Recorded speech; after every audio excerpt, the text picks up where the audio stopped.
My friend, we're going to be doing John Denver today, Annie's song. This one has some high vocals. This one is, in fact, from my big old Hawaiian songbook. Long story short, it's in the same key. There is a little bridge in here which shows a C, B flat to a D, and I think that's a very odd placement of chords for this song. And here, I'll explain why. John Denver uses this in the key of D major, which has D major, E minor, or E minor, F sharp minor. So if we take this F major and we turn this into a F minor, right? How would we do that? Here's our F major. When we do this, just like the E minor, this is an F minor, so up another half step, F sharp minor, F sharp minor. They're just called inversions. If you don't know what that is, check out this channel and subscribe to be my friend. As far as this chord, D, E, or E minor, F sharp minor, G major, or G major. Gee golly whiz, we could go all over this fretboard and find inversions, but that's for another day. When we have this A major as the major fifth, we could also play A major like this. F, F sharp, G, G sharp, A. It will make sense to hold out like an A, remove one of these notes, that one, play an A7, and then maybe go down to a D. And you might see me do that in this video. And then lastly, the note that makes this the diminish is going to be the F sharp diminished. It is otherwise known as the 5 dominant, or a D major with a dominant C in there. So as far as this song goes, the rhythm pattern that is the easiest to sing over and quite close to the recording will be 1, 2, 3, 4, 5, 6, 2, 2, 3, 4, 5, 6. Inflection. Inflection. You're going to want to put on the front and the end. So 1E and a 2E and a 2E and a 2E. Pretty simple. Let's slow that down a little bit so we can get the groove here. D major. Put a finger down on the G for a sus. Bring it right back. You'll notice this is just being the intro. There is a lot of stuff going on. That means if you know what your D major scale is, D, E, F sharp, G, A, B, C sharp, D. Once again, if you are following this channel, it'll show you how to manipulate your little fingies here and be able to do these things called spider exercises till you're really proficient at using 4 fingers for 4 frets. Therefore, you'll see the instrument are all fretboards with or without frets as just being quadrants that you can move through. Anywho, we have D major, G major to A major, quick B minor. I play a B minor 7 because I'm not really about playing that big old B minor.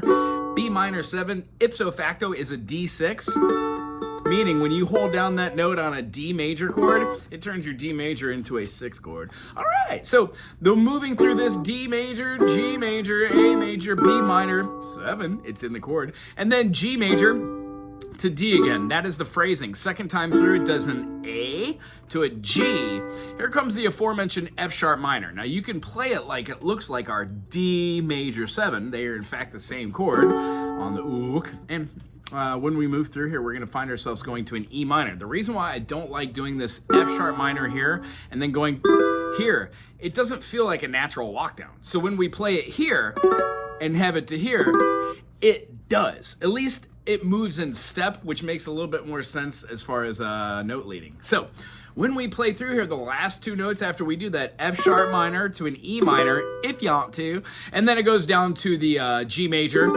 for the completion, and then an A7. So it's one fluid motion. Follow me here. You fill up my senses like a night in the forest, like a mountain in springtime, like a walk in the rain. Feel how that just flowed? You can also do it the other way. Does not make a difference. I just prefer it that way, so I like to teach it that way. The next one, we're gonna have that A7 carry over. Yeah.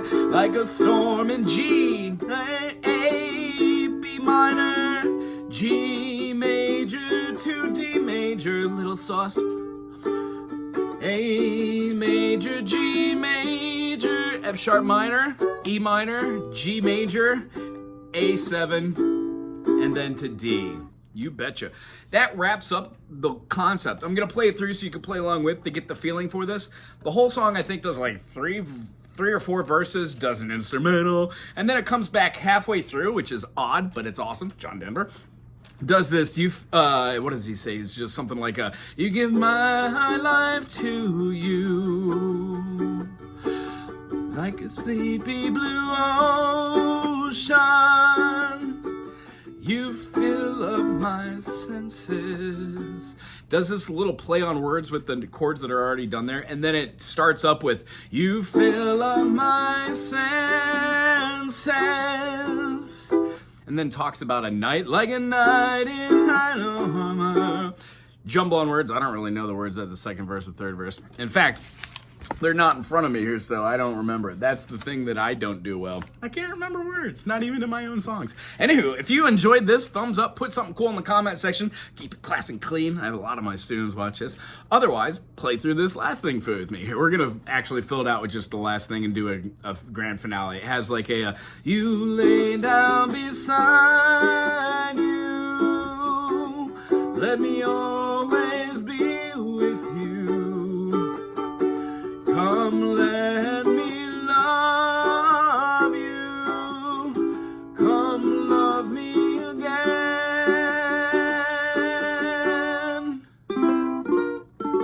Maybe that'd be a great ender. That's why it's on the page. Who knows? Aloha.